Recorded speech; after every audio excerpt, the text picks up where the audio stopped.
Ever since I got back into film last year, I've been having my films developed at Sunny16 Film Lab. In total, over the past couple of months, I've had about 4 rolls of film processed across 2 cameras. My Kodak S100 EF, the first camera I ever owned, and my Olympus XA3, which is the most recent film camera that I own. I have to say that the XA3 is becoming one of my favorite cameras because it's just so fun to use and throw around just because it's so pocketable, but I might be getting a new camera. So that might change in the future. Anyway, back to my point. For all those months, Sunny16 Lab has just been this amorphous entity that I access through the internet. I would log into their site, input my film needs, have my film picked up and delivered to them. Then, after a bunch of email notifications and a few days of waiting, I would get a folder of my crappy photos. I'm just kidding. They're very crappy photos. Last weekend, however, I was able to turn that amorphous image into a more structured one when I was finally able to pick up my process roll of Cyberpunk 640T in person. So join me as I head on over to Sunny16 Lab and ruminate on getting more candid photos and dreamlike images with film photography and my Cyberpunk 640T, and just admire the beauty of all of these vintage cameras that were made way before I was born.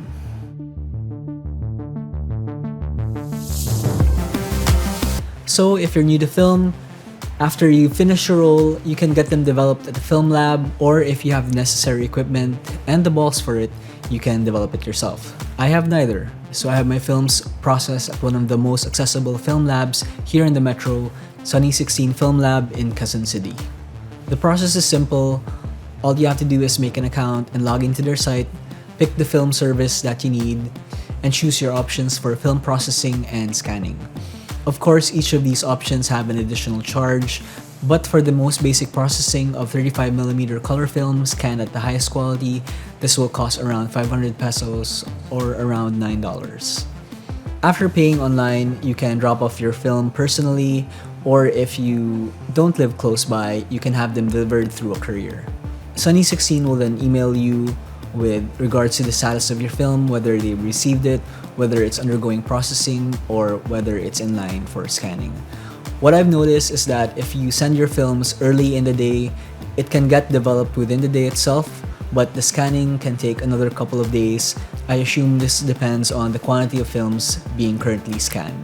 But when your scans are finally ready, you'll get an email notification and you can pick up the negatives yourself or have a courier pick them up for you. Or the option that we dare not say aloud, have your negatives destroyed. Please don't do that. Or do. It's really your choice. Once you've decided what you're going to do with your negatives, you'll get a link to your scan photos and you'll be able to appreciate them in all of their grainy glory.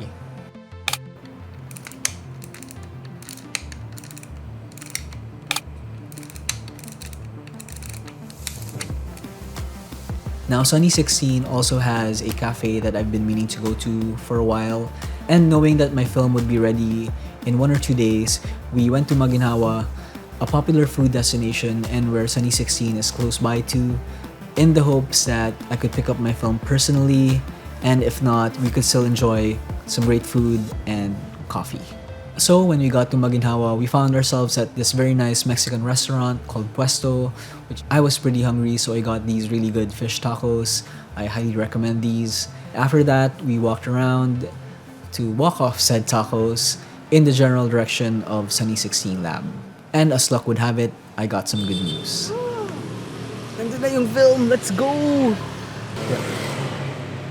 So Sunny16 was a short walk from where we were, but I wasn't really paying attention to where we were headed because I was a little too excited and we ended up taking a wrong turn and heading back to where we started from. But luckily, I realized it and we started rushing back. From here, how long? Mga 8 minutes siguro. Okay, so we went the wrong way and I'm panicking because the lab is about to close. Shit. I was a little bit worried that I wouldn't be able to get my photos because I had mistakenly read on the website that their film lab closes at around 6 p.m. a little bit earlier than when the cafe actually closes. And we walked there as fast as we could and got there at around 5:45 p.m.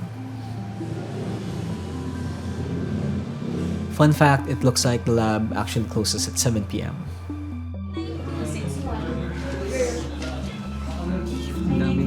But panic aside, I was super happy to get my negatives and go through the moments that I had documented on my Olympus XA3 over the last 2 months. I'm excited. It looks properly exposed. Ito yung photos natin from yung sa wedding ni Harvey.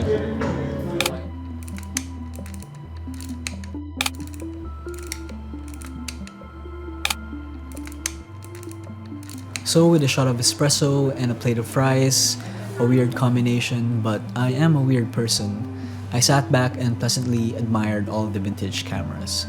And vintage cameras, there are aplenty. So just to identify a few that I saw and was able to research, they have a Konica C35, there's an Olympus 35 UC, the Nimslo camera, a very unique camera that can produce 3D images by taking 4 photos at once, and of course, the original Olympus XA, the older brother of my XA3.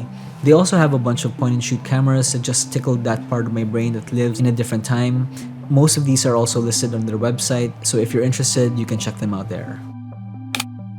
With caffeine in my system and fries to replace the tacos that I had eaten earlier, I was finally able to go through my scans, and that's when I came to this little realization.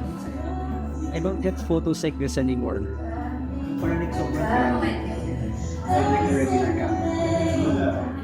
A lot of the time when I take photos with my mirrorless camera or even with my phone, because I can see exactly what I'm going to be capturing, I have a tendency to wait for people to pose before clicking the shutter button. And a lot of the time, I just get people posing photos, or PPPs. I just made it up.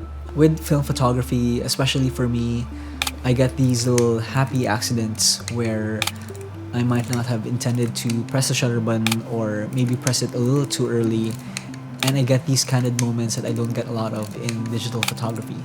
And it's great looking back at those moments days or weeks or even months after you've taken them, because you've forgotten all about them, and it's really a pleasant surprise when you do finally get to see that captured moment that you didn't intend to capture in the first place. Now, I know this is possible with any camera, whether it's digital or analog, but I guess with the way my brain works and with the habits that I've formed through the years, that allows me to capture more of these moments in analog photography than in digital photography. Another thing I love seeing are the blurry photos I get at nighttime. I know that with film photography, you're supposed to use a tripod, but I use my XA3 as an everyday camera and I don't normally carry a tripod every day. And this is again where this style of shooting lends itself to more accidental creativity. In this day and age where camera technology and autofocus are lightning fast and accurate, and you have lenses that are super sharp, it's really easy to get, technically good photos. And I have to say I'm quite spoiled because I do use the FX3, and the autofocus and the low light capabilities of this camera are just amazing. But capturing those shots at night where an automatic film camera might have to slow its shutter down, and you have that added factor of shaky hands that will cause additional motion blur, you get these dreamlike and magical photos that you'd have to be more intentional with when you're taking photos with a digital camera. And for me, it's just a great reminder that I shouldn't always stick to the numbers, that I don't have to be so technical with the way I shoot and just think a little bit more out of the box. And all of these definitely goes great with the Cyberpunk 640T. This film stock gives the image hues of green and blue, very sci-fi, very cinematic at times, and I'm definitely going to be using this film stock more in the future when I get my hands on more of it.